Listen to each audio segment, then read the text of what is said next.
You raise a really good point here about those people aged over 50. And I think for those employers who are discounting people over 50, then they are writing off a large proportion of the working population. And so I thought about it and I thought, well, actually, how many people are over 50 who are in the working population? And I found some great information actually that you might find useful.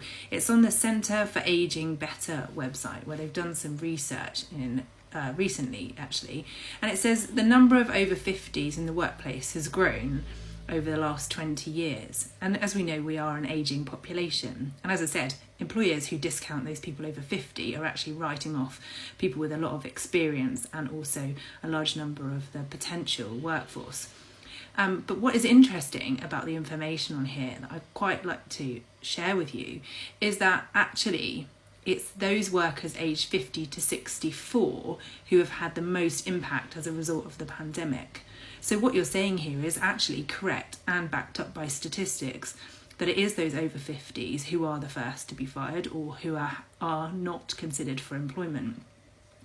And what they say on here is that actually women aged 50 to 64 are much more likely to work part-time and also to be earning less, and therefore of the poorest. So yes, and I'll put a link in the comments so you can see this if you want to have a look yourself. But what can be done about it? Well, I mean, obviously there's a big education piece for employers to recognise exactly why you should be employing people over 50. And of course, maybe a recognition for those employees who are being targeted because they're over 50, that they do have additional rights and protection from age discrimination.